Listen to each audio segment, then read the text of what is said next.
Bonjour, voilà une vidéo pour récapituler les différents types d'imperméabilisation des sous-bassements et sous-sols. Donc dans mon cas, je me retrouve avec un garage enterré qui va se retrouver sous plusieurs mètres de terre. On a donc 4 mètres au fond. Et donc le garage est lui-même sur une surface qui est le vide sanitaire.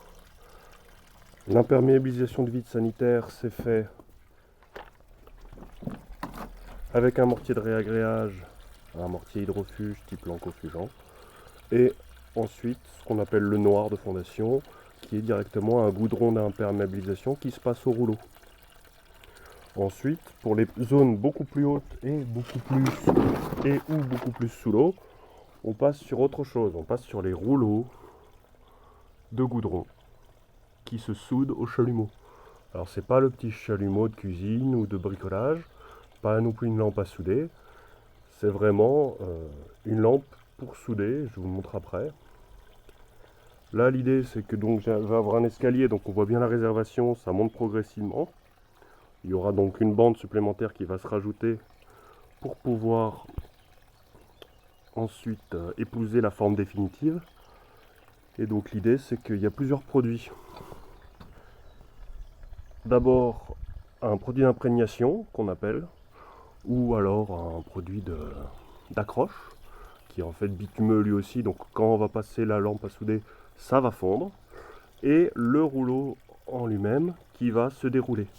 Il se déroule de bas en haut. Là, les surfaces sont pas bien propres parce que ça fait déjà plusieurs jours que je les ai faites. Et du coup, on se retrouve avec beaucoup d'éclaboussures puisqu'il a plu. Plus on se rapproche dans mon chantier, plus on se rapproche des zones dans lesquelles je travaille actuellement. Et donc on se retrouve avec des zones où le produit d'imprégnation est encore propre. Il y a quelques éclaboussures mais quasiment rien, donc donner un petit coup de balai avant de reprendre. En bas, on a une cunette qui elle aussi a été complètement enduite.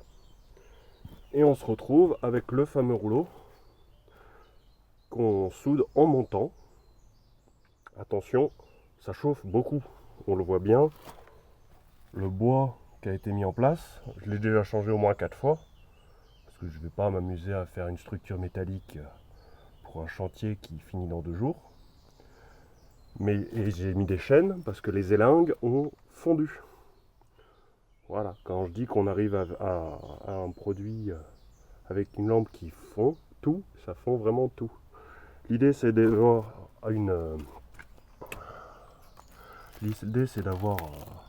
une soudure uniforme. Donc là vous voyez, on voit bien la différence. Le goudron a bien préchauffé, mais par contre si on continue de tirer, ça vient pas. Ça a été quand même bien soudé. Là c'est des zones qui n'ont pas encore été chauffées. Ça c'est le produit avant chauffe. Si vous chauffez trop, à l'intérieur, hein, on se retrouve avec l'extérieur qui se déforme. C'est pas extrêmement grave dans le sens où ce n'est que esthétique tant qu'on ne traverse pas. À la fin, c'est censé être dur parce que le goudron a parfaitement collé à la surface. Si ce n'est pas le cas, il faut décoller, recoller, sinon vous vous retrouverez avec des bulles d'accumulation d'air si tout va bien, d'eau si tout va mal. Et donc la fameuse lampe à souder, donc bouteille de propane.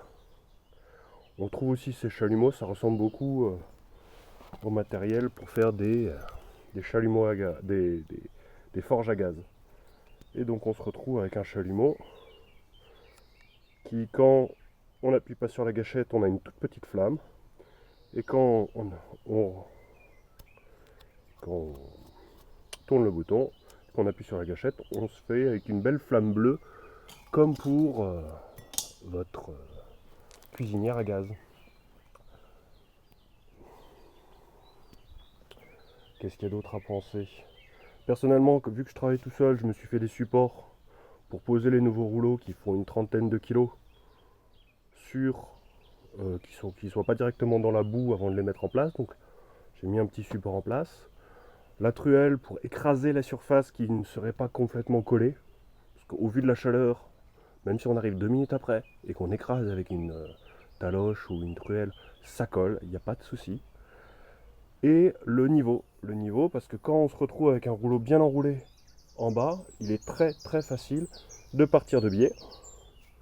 Parce que même si ce n'est qu'1 centimètre de décalage sur toute la hauteur, on se retrouve à avoir un décalage de 10 cm pour 4 mètres, alors que on pensait être bon. Donc le niveau à bulle sur le rouleau avant de démarrer, pour être sûr que les premiers centimètres soient soudés droits. Voilà, personnellement, je me suis mis un palan avec lequel je monte. Quand j'arrive à une certaine hauteur, je bloque le rouleau avec une échelle en bois, quelque chose, et j'enlève les lingues centrales et je continue de monter. Voilà, je vais faire une petite démo.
C'est assez long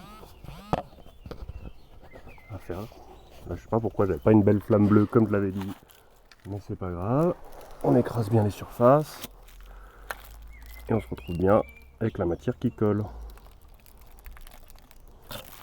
Donc on retire pas dessus et une fois que c'est chaud et que c'est collé, on n'en parle plus. Voilà.